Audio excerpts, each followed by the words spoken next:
দুবাইতে দেখতে পেয়ে এই সাকিব আহমেদ তিনি বলেছেন যে আমি যেন তার একটি সাক্ষাৎকার গ্রহণ করি এবং যার মাধ্যমে তিনি দর্শকদের মনে তাকে ঘিরে যেসব প্রশ্নের উদয় হয়েছে সেগুলোর তিনি একটু জবাব দিতে চান। তো প্রথমেই সাকিব আহমেদ, আমি আপনাকে ধন্যবাদ জানাচ্ছি যে নাগরিক টিভিতে আপনি আমাদেরকে সময় দিয়েছেন।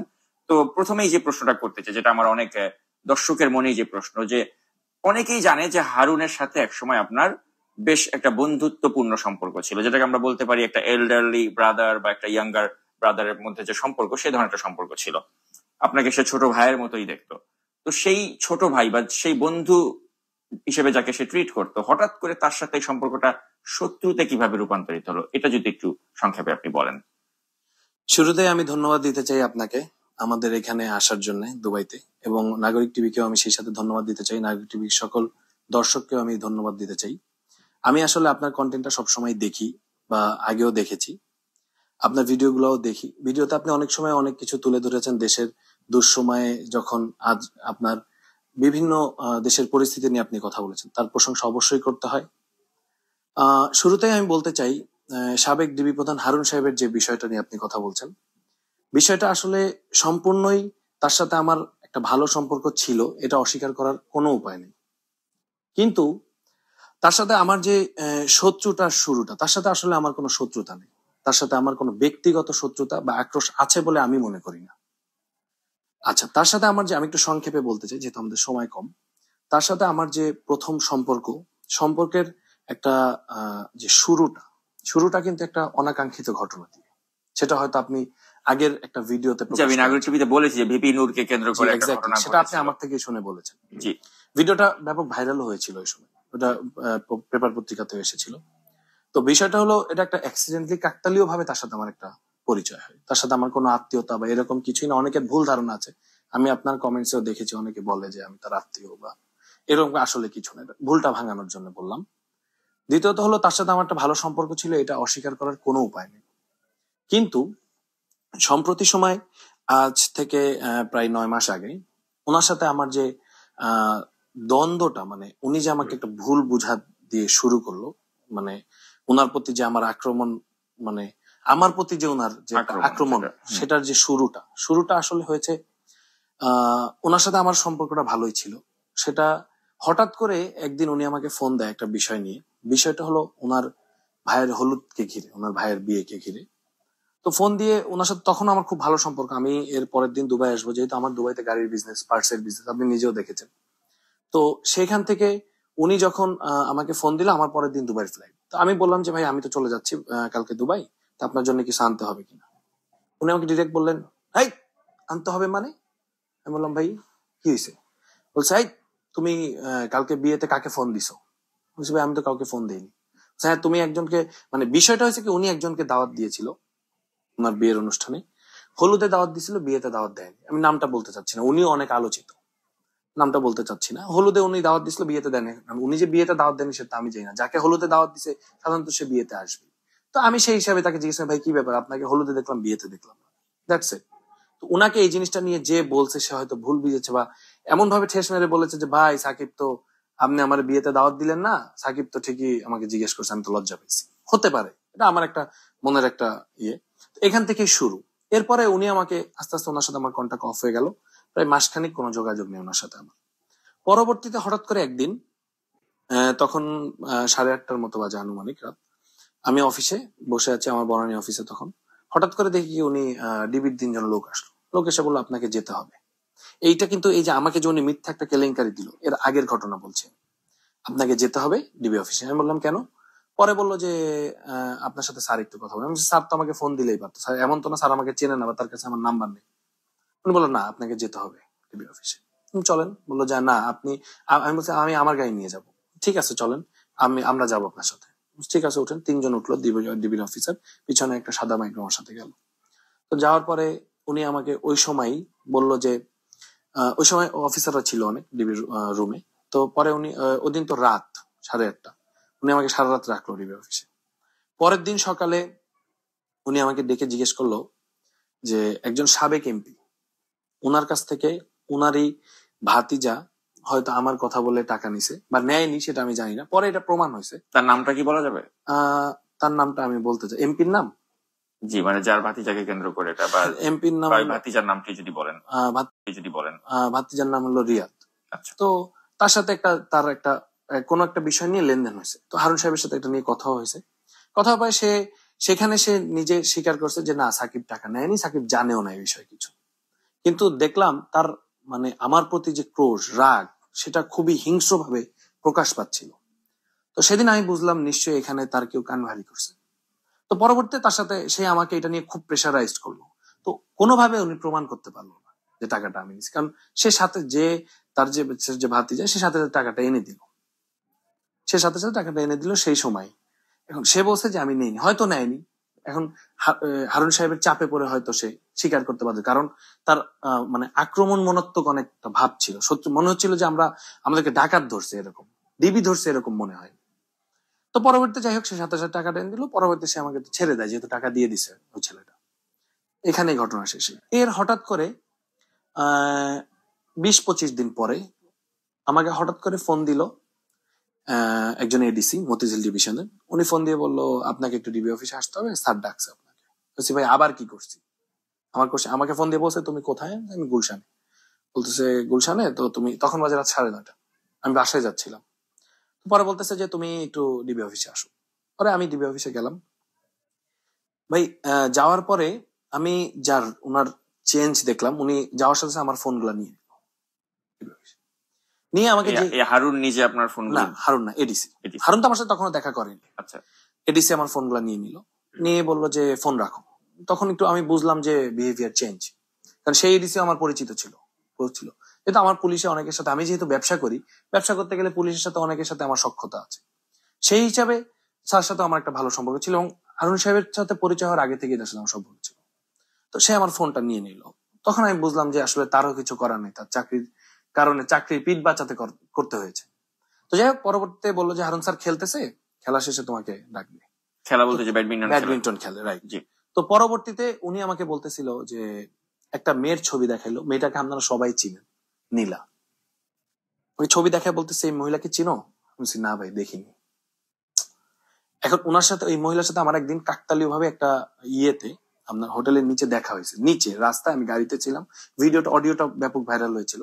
মহিলার সাথে আমার যে কথোপকথন, সেখানে সে বলেছিল যে তোমাকে আমি একদিনই দেখছি রাস্তায়, গাড়ি দিয়ে তুমি যাচ্ছিলে। তো এখন আমার নন ফেস হিসাবে সে আমাকে চিনতেই পারে, সেই হিসাবে আমি তাকে চিনি না। না, আমি চিনি না।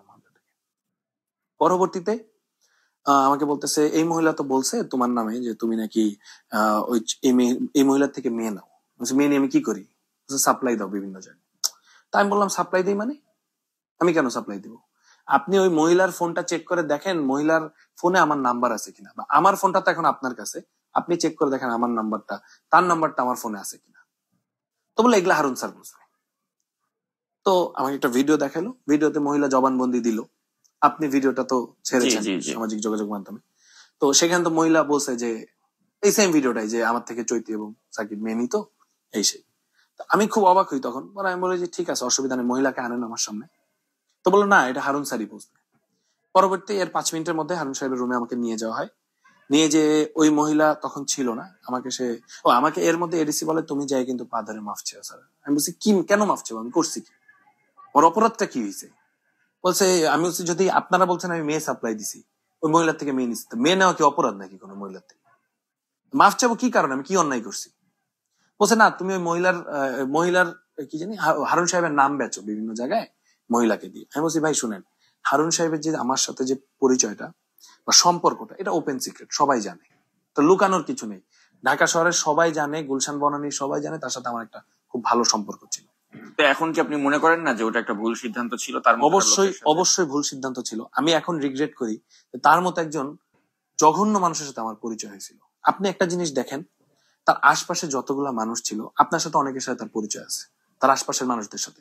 তারা কয়জন তার পক্ষে এখন বলতেছে? কয়জন বলছে? ইভেন তো আপনি আমাকে একটা বিষয় বললেন, আপনার সাথে অনেকে কথোপকথনে বলছে যে ভাই আমাদেরকে সে অনেক ক্ষতিগ্রস্ত করছে, তার আশপাশের লোক, খুব ঘনিষ্ঠ লোক। এটাই বাস্তবতা। কিন্তু আপনার সাথে তার ঘনিষ্ঠতা অতি অল্প সময়ের মাঝে যতটুকু হয়ে গিয়েছিল, এই জন্য অনেকেরই মনে এক ধরনের প্রশ্ন ছিল যে হারুনের অনেক অবৈধ সম্পদ, এগুলো সম্পর্কে আপনি জানেন, বা হারুনের অনেক কেলেঙ্কারি যেগুলো আপনি জানেন, অনেক অপরাধ আপনি জানেন। তো তো এত কিছুই যেহেতু আপনি জেনে থাকেন, তাহলে আপনার মতো একজন ব্যক্তিকে নারী কেলেঙ্কারি দিয়ে সে ফাঁসালো কেন? এই প্রশ্নটা তো অনেকের মনে এই আসে। প্রশ্নটা আমি উত্তর দিতে চাই যে ওনার সাথে আমার যে সম্পর্ক ছিল, ওনার যে এত সম্পত্তি ছিল, এইটা আমি আসলেও জানতাম না। আমি যখন পেপার পত্রিকা দেখলাম, কালবেলায় দেখলাম, তারপরে বৈশাখীতে দেখলাম, যমুনাতে দেখলাম, আমি নিজেও খুব অবাক হয়েছি যে ওনার এত সম্পত্তি। উনি যে একজন মানে সরকারি আমলা হয়ে এত সম্পত্তির মালিক, এটা আমি আসলেও তার মানে কি এই বিষয়গুলো আপনার থেকে গোপন রাখতো? সম্পত্তিগুলোর বিষয় গোপন রাখতো, বাট উনি যে টাকা পয়সা নিত বিভিন্ন মানুষ থেকে বা বিভিন্ন ব্যবসায়ীর সাথে ওনার সখ্যতা ছিল, আমি আসলে এরকম ভাবে কাউকে জোর করে নিচে আমি দেখি নাই। সম্পর্ক করতো উনি। উনি কিরকম করতো, মানুষের রিলেশন বিল্ড আপ করতো, করে রিসোর্টের জন্য কিছু টাকা লাগবে, এইভাবে টাকা, মানে ওনার যে প্রেসিডেন্ট যে রিসোর্টটা, এক্স্যাক্টলি ওটার প্রেসিডেন্ট জন্য। রিসোর্টের জন্য এইভাবে সম্পর্ক বিল্ড আপ করে করে নিত। আর জোর করে যেটা নিত, আমার সারাউন্ডিং, আমার সার্কেলে যারা, এদের থেকে কারোর কাছে জোর করে নেয়নি। বাট আমি এরকম শুনেছি অনেকের থেকে, পরবর্তী তারা আমার কাছে, ভাই হারুন সাহেব তো আমাকে ডিবি অফিসে টাকায় এরকম জোর করে টাকা দিচ্ছে। মানে ডিবি অফিসটা ছিল একরকম তার মামার বাড়ির আবদারের মতো। কারণ ডিবি অফিসের অনেক অফিসাররাও তখন ভয়তে হয়তো মুখ খুলতে পারেনি, কারণ সে যেহেতু একজন। তো এখন আপনি এগুলো বলছেন, কিন্তু আপনি যখন তার সাথে আপনার একটা ভালো সম্পর্ক হলো, তখন কি একবারও মনের মধ্যে এই প্রশ্নগুলো আসেনি বা মনে হয়নি যে এই লোকটা তো এতটা খারাপ, আমি তার সাথে কেন এত ভালো সম্পর্ক করব? সত্যি কথা বলতে কি, সে আমার কাছে ছিল ফেরেস্তার মতো যখন তার সাথে আমি মিশছি। কারণ সে আমার সাথে এরকম একটা বিহেভিয়ার করতো, অ্যাটিটিউড ছিল, যে সে আমার আপন ভাইয়ের চেয়ে বেশি। তার আপন ভাইয়ের সাথে তার যে ঘনিষ্ঠতা ছিল। কিন্তু আপনি কি বুঝতেন না যে এই লোকটা ঘুষ খাচ্ছে, এই লোকটা আরো নানা ধরনের জঘন্য কাজ করছে, এর সাথে কেন আমি সম্পর্ক রাখবো? নাকি এমন কোন একটা ভয় কাজ করতো যে তার সাথে সম্পর্ক না রাখলে আমি বিপদে পড়বো? না, আমার কাছে মনে হয়েছে যে সে, এই যে আমি বললাম একটা কাকতালীয় সম্পর্ক, মানে ঘটনার মাধ্যমে তার সাথে আমার সম্পর্কটা, আমার কাছে মনে হয়েছে যে আমি যদি তার সাথে এখন ভিক্টরি করি বা সরে আসি, তখন সে মনে করবে যে সাকিব তো আমার অনেক কিছু জানে, সাকিব আমাকে বিপদে ফেলাইতে পারে, সেই কারণে সে আমার একটা ক্ষতি করতে চাবে। এইটা আমার মনে সবসময় লাড়া দিত। আর আপনি নিশ্চয়ই জেনে থাকবেন যে 2001 সালে যে আমার ভাইকে যে মারা হয়েছিল, 2001 সালে তার বন্ধুরাই তাকে নির্মম ভাবে হত্যা করছে। তখন সে মাত্র ক্লাস 7-এ পড়তো, 6-এ। আমি দর্শকদেরকে একটু বলতে চাই যে আলোচিত যে শিহাব হত্যাকাণ্ড আপনারা জানেন, সেই শিহাবেরই কিন্তু আপন ভাই হচ্ছেন এই সাকিব আহমেদ। হ্যাঁ, তো সে তো সেই সময় নিষ্পাপ ছিল, মাসুম ছিল, মাত্র 7-এ পড়তো, বয়স ছিল 13 বছর। তখন সে কিছুই বুঝে, এটা বাংলাদেশের খুব আলোচিত একটা ঘটনা। তো সেইখান থেকে আমার অবশ্যই পরিবারের প্রতি একটা টান ছিল। স্বাভাবিক, পরিবারের প্রতি একটা চোরেরও কিন্তু দিন শেষে চুরি করে তার পরিবারকে নিয়ে খাওয়ায়, পরিবারই সব। তো আমি কখনোই চাইনি হারুন সাহেবের বিপক্ষে যে আমার পরিবারকে বিপদে ফেলে। ইভেন তো আমি আপনাকে একটা রেকর্ড শুনিয়েছিলাম, তার লোকজন আমাকে কিভাবে ছেড় দিছিল আমি যখন দুবাই চলে আসি। আচ্ছা, আরেকটা জিনিস আমি বলতে চাই আপনার মাধ্যমে, মানুষের ধারণা যে আমি দুবাই মনে হয় পালিয়ে আসছি, বিষয়টা কিন্তু তা না, আমি পালিয়ে আসিনি। হারুন সাহেবের সেই রেকর্ডিং এ ভাইরাল হয়েছিল, তুমি দুবাই গেলে কেন, তোমাকে তো আমি দুবাই যেতে বলিনি। আমি চিন্তা করছি যে সে আমার উপর যে আক্রমণমূলক তার যে ভাবটা, এই ভাবটা সে পরবর্তীতে বহিঃপ্রকাশ করবে, যেহেতু সে আমাকে দেশে থাকা অবস্থায় 2-3 বার এরকম হ্যারাসমেন্ট করছে। তো আমি পরিবারের কথা চিন্তা করে, নিজের কথা চিন্তা করে দুবাই চলে আসছি। এটাই হলো আসল ঘটনা। আচ্ছা, তো এখন এই যে হারুনের সাথে আপনার যে অডিও গুলো ফাঁস হলো রিসেন্ট টাইমে, যে কথোপকথন, তো আমরা দেখলাম যে আপনাকে সে জেলে ভরলো। তো যাকে সে জেলে ভরলো, আপনার সাথে একটা সম্পর্ক অলমোস্ট ব্রেকআপ হয়ে গেল। তো সেই ব্রেকআপের পরবর্তীতে দেখা গেল যে এই সরকারের পতনের পরে সে আর কোনো মানুষ পেল না, আপনাকেই সে ফোন করলো। ফোন করে সে বললো যে আমি এখন অমুক স্থানে আছি, এবং ওই কলগুলো ভাইরাল হলো। স্থানে আছে সেটা কিন্তু সে আমাকে বলেনি স্পষ্ট, উত্তরার দিকে বা এরকম। হ্যাঁ, সে বললো যে আমি বাসায় ছিলাম। তার উত্তরের বাসা তো সবাই চিনে এখন, বাসায় ছিলাম। আর আমি তাকে জিজ্ঞেস করলাম কোথায় আছেন। আচ্ছা, আরেকটা বিষয় বলছে, অনেকে আপনার ভিডিওতে আমি দেখলাম মানুষজন বলতেছে যে এই সাকিবকে ধরা হোক, এই সাকিবকে ধরলে ও বলতে পারবে হারুন কোথায় আছে। আচ্ছা, বা হারুনের সাথে আমাকে ব্যক্তিগতভাবে অনেকে বলছে যে তুমি হারুনের সাথে, এই হারুন তোমার এত ক্ষতি করছে, তুমি কেন এত ওর সাথে এত সুন্দরভাবে অ্যাপ্রোচ করলা। আচ্ছা, আমার বিষয়টা হলো, ভাই আমি যদি ওর সাথে গালাগালি করতাম, খারাপ ব্যবহার করতাম, ও তো আমার সাথে জীবনেও কথা বলতো না। বা আমাকে দ্বিতীয়বারও ফোন দিয়েছিল, যে রেকর্ডটা আপনি ভাইরাল করেছেন, ও তো দ্বিতীয়বারও আমাকে ফোন দিত না। তার মানে আপনি বলতে চাচ্ছেন ওর থেকে কথা বের করার জন্য ওর সাথে ভালো কথা বের করতে, আমি চাইনি সে আমি তার সাথে খারাপ ব্যবহার করলে সে আমাকে তো কিছুই বলবে না তখন। সেই কারণে আপনি যেটা বললেন যে অনেকটা কথা বের করার মতোই, হ্যাঁ, যে আমি জানাইতে চাইছি দেশবাসীর কাছে, আমি তার আসলে কখনোই কোনো কারণ হলো কি, আমি যদি কুকুরের পায়ে কামড় না দেই, কুকুর যদি আমার পায়ে কামড় দেয়, আমি যদি সেম কামড়টাই দিই, আমি তো কুকুরই হয়ে গেলাম। আমি চাইনি তার কোনো ক্ষতি করতে, বা আমি দুবাইতে আসার পরে তো চাইলে করতে পারতাম ক্ষতিটা, কিন্তু আমি কখনোই সেরকম চিন্তা ভাবনা করিনি। শুধুমাত্র আমার পরিবারের দিকে থাকি, বা এখনো মুখ খুললাম শুধুমাত্র চিন্তা করলেন মানুষের আসলে যে ভুল ধারণাগুলো, এগুলা মানুষের ক্লিয়ার হওয়া উচিত। তো এখন এই যে আপনি যে মুখ খোলার কথাটা বললেন, তা আপনি মুখ খোলাতে কিন্তু অনেকে আপনার কাছ থেকে আরো বেশি কিছু জানতে চায়, কিন্তু সেগুলো আপনি এখনো জানাচ্ছেন না। যেমন কেউ কেউ বলে থাকে যে হারুনের অনেক অবৈধ টাকা পয়সা এগুলো কোথায় আছে আপনি জানেন, বা অনেক সময় অনেকে এটাও বলে থাকে যে এই টাকাগুলো হয়তো আপনার মাধ্যমেই সে পাচার করতে, এমন কথা অনেকে বলে। কেউ কেউ বলে থাকে উনি তো হারুনের এই ক্যাশ গুলি। হ্যালো, মেয়েটাকে আপনারা সবাই চিনেন, নীলা। ওই ছবি দেখায় বলতেছে এই মহিলাকে চিনো? বলছি না ভাই দেখিনি। এখন ওনার সাথে, ওই মহিলার সাথে আমার একদিন কাকতালীয় ভাবে একটা ইয়েতে আপনার হোটেলের নিচে দেখা হয়েছে, নিচে রাস্তায় আমি গাড়িতে ছিলাম, ভিডিওটা অডিওটা ব্যাপক ভাইরাল হয়েছিল। মহিলার সাথে আমার যে কথা বলছেন সেখানে সে বলেছিল যে তোমাকে আমি একদিনই দেখছি রাস্তায় গাড়ি দিয়ে তুমি যাচ্ছিলে। তো এখন আমার নন ফেস হিসাবে সে আমাকে চিনতেই পারে, সেই হিসাবে আমি তাকে চিনি না। না আমি চিনি না। পরবর্তীতে আমাকে বলতেছে এই মহিলা তো বলছে তোমার নামে যে তুমি নাকি ওই এই মহিলার থেকে মেয়ে নাও। মেয়ে নিয়ে আমি কি করি? সাপ্লাই দাও বিভিন্ন জায়গায়। তা আমি বললাম সাপ্লাই দিই মানে? আমি কেন সাপ্লাই দিব? আপনি ওই মহিলার ফোনটা চেক করে দেখেন মহিলার ফোনে আমার নাম্বার আছে কিনা, বা আমার ফোনটা তো এখন আপনার কাছে, আপনি চেক করে দেখেন আমার নাম্বারটা, তার নাম্বারটা আমার ফোনে আছে কিনা। তো বলে এগুলা হারুন স্যার বুঝবে। তো আমাকে একটা ভিডিও দেখালো, ভিডিওতে মহিলা জবানবন্দি দিল। আপনি ভিডিওটা তো ছেড়েছেন সামাজিক যোগাযোগ মাধ্যমে। তো সেখানে তো মহিলা বলছে যে এই সেম ভিডিওটাই যে আমার থেকে চৈতি এবং সাকিব মেয়ে নিত এই সেই। আমি খুব অবাক হই তখন। আমি বলি যে ঠিক আছে অসুবিধা নেই, মহিলাকে আনেন আমার সামনে। তো বললো না এটা হারুন স্যারই বুঝবে। পরবর্তী এর 5 মিনিটের মধ্যে হারুন সাহেবের রুমে আমাকে নিয়ে যাওয়া হয়। নিয়ে যে ওই মহিলা তখন ছিল না, আমাকে এর মধ্যে এডিসি বলে তুমি যাই কিন্তু পা ধরে মাফ চেয়ে স্যার। আমি বলছি কি কেন মাফ চেয়ে, আমি করছি কি, ওর অপরাধটা কি হয়েছে? বলছে আমি বলছি যদি আপনারা বলছেন আমি মেয়ে সাপ্লাই দিছি, ওই মহিলার থেকে মেয়ে নিচ্ছি, মেয়ে নেওয়া কি অপরাধ নাকি কোনো মহিলার থেকে? মাফ চাবো কি কারণে, আমি কি অন্যায় করছি? বলছে না তুমি ওই মহিলার কি জানি হারুন সাহেবের নাম বেচো বিভিন্ন জায়গায় মহিলাকে দিয়ে। আমি বলছি ভাই শুনেন, হারুন সাহেবের যে আমার সাথে যে পরিচয়টা বা সম্পর্কটা এটা ওপেন সিক্রেট, সবাই জানে, তো লুকানোর কিছু নেই। ঢাকা শহরের সবাই জানে, গুলশান বনানী সবাই জানে তার সাথে আমার একটা খুব ভালো সম্পর্ক ছিল।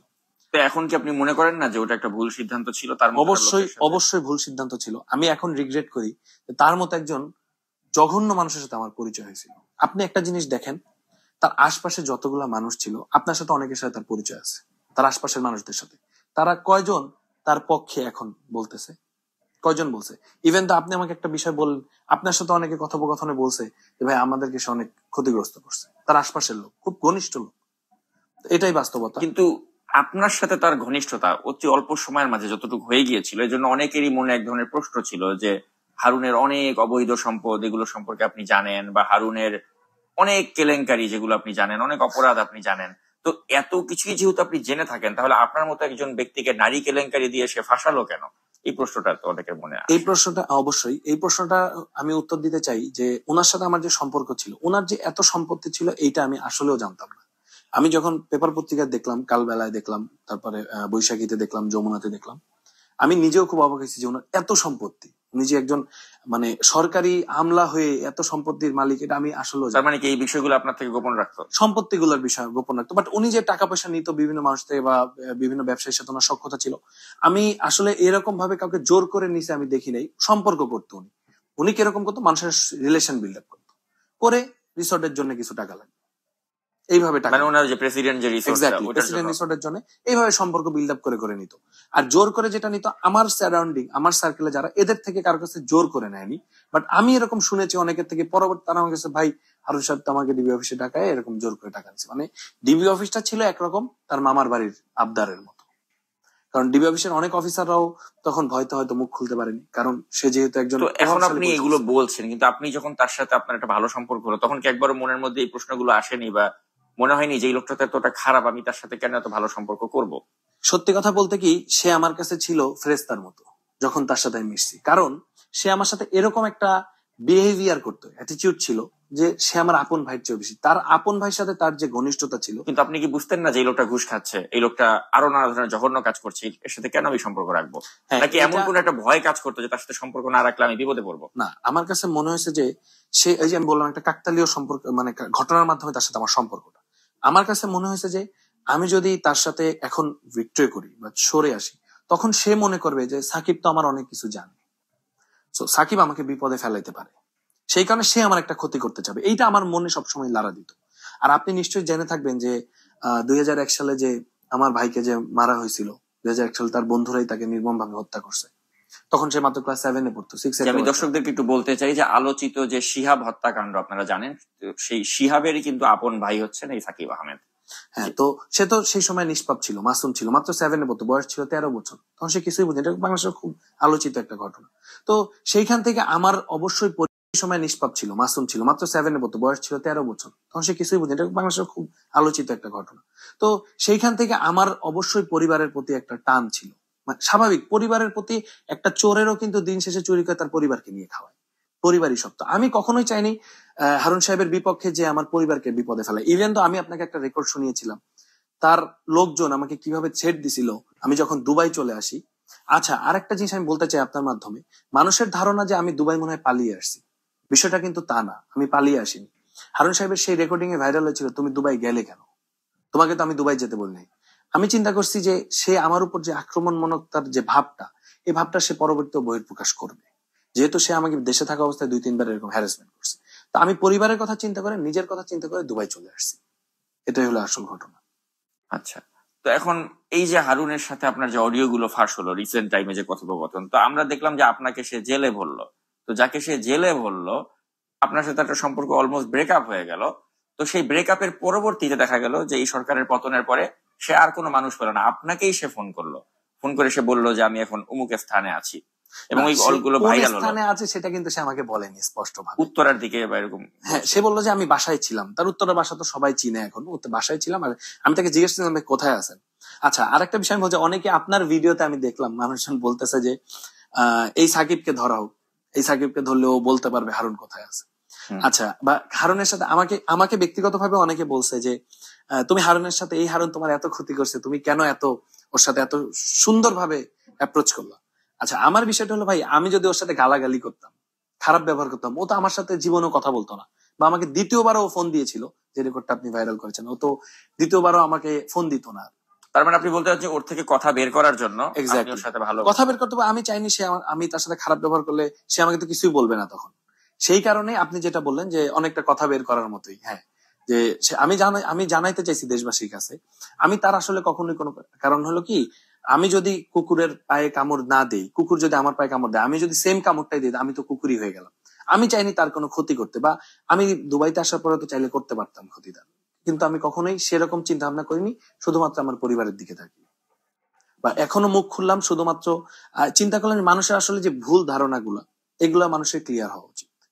তো এখন এই যে আপনি যে মুখ খোলার কথাটা বললেন, তা আপনি মুখ খোলাতে কিন্তু অনেকে আপনার কাছ থেকে আরো বেশি কিছু জানতে চায়, কিন্তু সেগুলো আপনি এখনো জানাচ্ছেন না। যেমন কেউ কেউ বলে থাকে যে হারুনের অনেক অবৈধ টাকা পয়সা, এগুলো কোথায় আছে আপনি জানেন, বা অনেক সময় অনেকে এটাও বলে থাকে যে এই টাকাগুলো হয়তো আপনার মাধ্যমেই সে পাচার করতে, এমন কথা অনেকে বলে।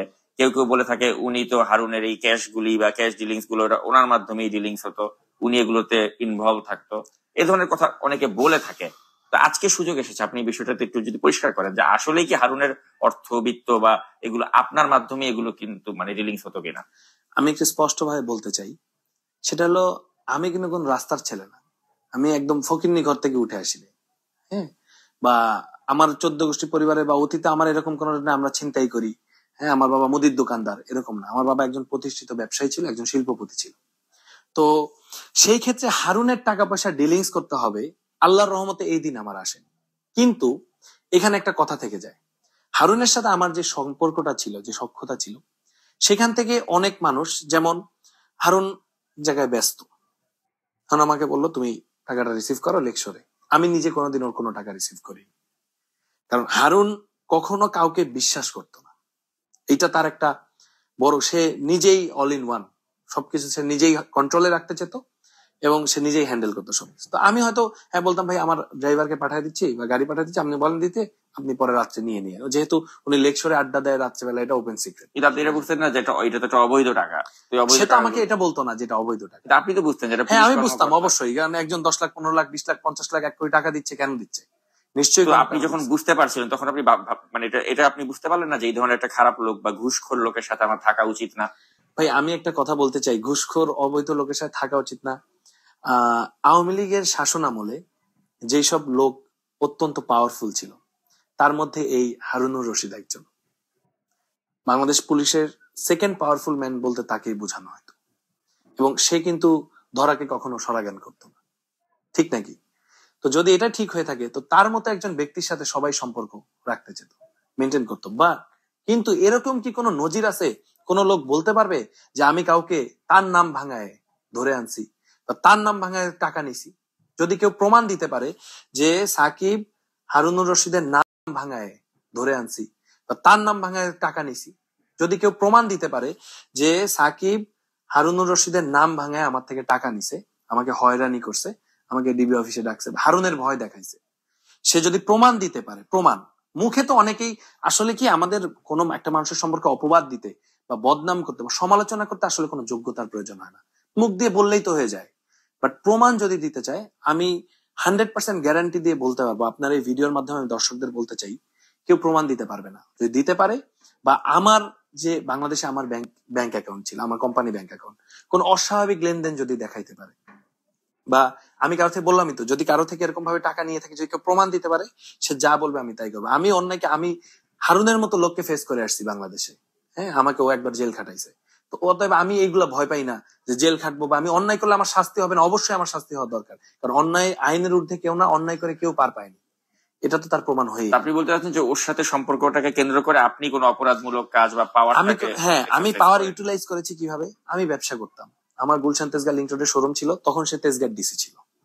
হ্যাঁ, তখন আমার সাথে আমার একটা এরকম একজন লোকের আশীর্বাদ যদি আমার মাথার উপর থাকতো, স্বাভাবিক আমি ব্যবসা করতে গেলে অনেক মানুষ আমাকে একটু গণ্য করতো, মানতো, এইটুকু আমার জীবনের প্রাপ্তি ছিল যে হ্যাঁ, হারুন সাহেবের মতো একজন লোকের সাথে আমার সম্পর্ক আছে। আমি এরকম দেখছি অনেক মানুষ টাকা দিয়ে তার সাথে সম্পর্ক করতে চায়, টাকা দেয়। এরকম সেই আমাকে একটা গল্প বলছিল যে এক লোকের আমার নাম বেচে আমার সাথে পরিচয় করা দিয়ে বলে 20 লাখ টাকা নিয়ে গেছে। তো এরকম একজন লোকের সাথে আমার ফ্রিতে সম্পর্ক হচ্ছে, তো তার আসলে অন্যায়গুলো তখন আমার সেই মুহূর্তে তার সাথে যে আমার সম্পর্ক ছিল, সেই সম্পর্ক টিকিয়ে রাখার জন্য অন্যায়গুলো দেখে আপনি না দেখার ভান না দেখা, হ্যাঁ, সম্পর্কগুলোকে ওভারলুক করেছি, তার এই অপরাধগুলোকে ওভারলুক করেছি। আচ্ছা, তো এখন দিন শেষে আজকে হারুনের যে পরিণতি আপনি দেখতে পাচ্ছেন, দেশবাসী দেখতে পাচ্ছে, এগুলো দেখার পরে আপনার কি মনে হয় যে এটা কি আপনাকে কতটুকু, এটাকে আনন্দ দিচ্ছে? আপনি কি খুশি, নাকি আপনি মনে করেন যে ওরা আরো দৃষ্টান্তমূলক শাস্তি হওয়া উচিত? বা ব্যক্তি সাকিব হিসেবে, ব্যক্তি হারুনের সাথে যে একদা আপনার একটা সম্পর্ক ছিল, এখন যে হারুনের যে একটা পরিণতি দেখতে পাচ্ছি, দেশবাসী যে তাকে এতটা ঘৃণা করে, এই সবকিছু দেখে আপনার উপলব্ধিটা কি? আমি বলতে চাই আসলে উনি ঘৃণার যোগ্য। ওনার সাথে যারা মিশছে, উনি নিজের লোকদেরকে কখনোই আপন মনে করেন। তার দুঃসময়ে আজকে তার প্রমাণ আমি মনে করি হয়তো সে পাচ্ছে। অবশ্যই অন্যায়কারীরা কখনোই আইনের ঊর্ধ্বে না, অন্যায়কারীদের শাস্তি হওয়া উচিত এবং হবে। আপনি করেন নাজমুল ভাই, আপনি করেন, সরকার করুক বা যেই করুক, উপরে আল্লাহ তো আছে, তো অন্যায়কারীর বিচার হবে। আমি যদি অন্যায় করে থেকে, আমি যেটুকু অন্যায় করছি তার শাস্তি আমি মনে করি আমি পেয়ে গেছি। আমি মনে করি এটা আমার ধারণা। আমার যে পরিমাণ, একটা মানুষের আসলে কি মান সম্মানের উপরে কিচ্ছু নেই, মানুষের আত্মসম্মানটাই আসল, মান সম্মানটা আসল। তো আমার সেভাবে যেভাবে সে মান সম্মান হানি করছে, এর চেয়ে বেশি তো আমার আর সে কিছু করতে মানে করণীয় নেই। পরবর্তীতে আমি দেখলাম, একটু বলি, আমাকে শেষ করতে দেন। পরবর্তীতে তারও যেভাবে মান সম্মান গেল, সেই মান সম্মান কে নিছে? আমি নিছি? আপনি নিছেন? বা অন্য কেউ নিছে? নেয়নি। মান সম্মান বাঁচানোর মালিক বা নেওয়ার মালিক দুটাই কিন্তু মহান আল্লাহ তাআলা। তো আল্লাহ যেভাবে তার মান সম্মান ক্ষুণ্ণ করছিল, একটা ভিডিও তার ভাইরাল হয়েছিল, তার টুনটুনির ভিডিও, আমি বলতেই চাই, তো সেটাই তার মান সম্মান চলে গেছে। মান সম্মান কে নিছে? কেউ নেই, আল্লাহ নিছে। তো সে যেভাবে মানুষের মান সম্মান হানি করছে, আল্লাহ তার চেয়েও ভয়ানক ভাবে তার মান সম্মান হানি করছে। অবশ্যই সে শাস্তি পাওয়ার যোগ্য বলে আমি মনে করি। আর এখন একদম শেষ প্রশ্ন যেটা করতে চাই, যেটা আপনি বলছিলেন যে তার টুনটুনির ভিডিও যেটা ভাইরাল হয়েছিল, তো এখন এই যে সে যে এই ধরনের কাজগুলো করতো, বিভিন্ন নারীদের সাথে তার যে অবৈধ সম্পর্কের বিভিন্ন কথা শোনা যাচ্ছে এবং এটা ভিডিওতেও সে ধরা খেলো, তো এখন সব মিলিয়ে আপনিও তো তার সাথে অনেক দীর্ঘ সময় ছিলেন, তো আপনি কি এগুলো জানতেন না যে সে তার স্ত্রী থাকার পরে এরকম অনেক নারীর সাথে তার সম্পর্ক বা এরকম কিছু? আমি তার অবশ্যই জানতাম না বলতে, আমার সামনে সে ওপেনলি কখনোই সে কিছু করতো না। যদি করতোই তাহলে আপনারা যেমন সাবেক পুলিশের আইজি বেনজির সাহেবের অনেক কিছু ফাঁস করতে পেরেছেন, তার তো কিছুই ফাঁস করতে পারলেন না। কেন? টুনটুনি ফাঁস হয়ে গেল। টুনটুনি ফাঁস হলো, কিন্তু তার যে নারী ঘটিত কেলেঙ্কারি গুলো, এগুলো ফাঁস করতে পারলেন না। কেন পারলেন না? কারণ সে সেইভাবে খুব ওপেন, মানে সিক্রেটসি মেনটেন করে কাজগুলো সে করতো। তার একজন খুব ক্লোজ ভদ্র মহিলা ছিল, ঋতু নাম, ওনার সাথে তার একটা সখ্যতা ছিল খুবই ভালো, এটা অনেকেই জানে না। সেই তার গুলশানের বাসায় সে রেগুলার যাতায়াত করতো, সেখানে যেত। এইটুকু আমার চোখে পড়াবা আমি দেখেছি। এর বেশি সে আমার সাথে এই বিষয়গুলো নিয়ে এত শেয়ার করতো না, কিন্তু মানুষের ধারণা হয়তো যে আমি তার সাথে এই বিষয়গুলোর সাথে জড়িত। কিন্তু আসলে এটা একদমই না, কারণ সে তার ব্যক্তিগত যে লাইফ, তার ব্যক্তিগত চরিত্র, সেটা সে কখনো আমার সাথে বহিঃপ্রকাশ করতো না। হ্যাঁ, আমি দেখতাম, আমি বুঝতাম, যেহেতু ওই যে আপনি বলেন আমি পাশে থেকে তো অনেক তার অপকর্মের সাক্ষী, সেই হিসাবে আমার কাছে অনুধাবন, হ্যাঁ সেই কাজটা করতেছে বা করছে, বা আমার কাছে অনেক সময় অনেক খবর আসছে। আমরা তো সমাজেই মিশি, তো সমাজের বাইরে না, আমরা গুলশান বনানীতেই মিশছি অনেক মানুষের সাথে, কর্মের সাক্ষী, সেই হিসাবে আমার কাছে অনুধাবন, হ্যাঁ সেই কাজটা করতেছে বা করছে, বা আমার কাছে অনেক সময় অনেক খবর আসছে। আমরা তো সমাজেই মিশি, তো সমাজের বাইরে না, আমরা গুলশান বনানীতেই মিশছি অনেক মানুষের সাথে। তো আমরা দেখছি যে সে আসলে অনেক মানুষের সাথে এই সম্পর্ক করতে চাইছে, বা আমার সামনে ফোনে কথা বলতো, বাট আমার সামনেই কোনো অনৈতিক কাজ আমি দেখিনি। বাট ওই যে দেখছি যেতে, ওই যে গুলশানে যে ভদ্র মহিলার কথা বললাম, যে ঋতু, তার বাসায় যাইতো, এটা সত্যি কথা, এটা অস্বীকার করার কোনো উপায় নেই।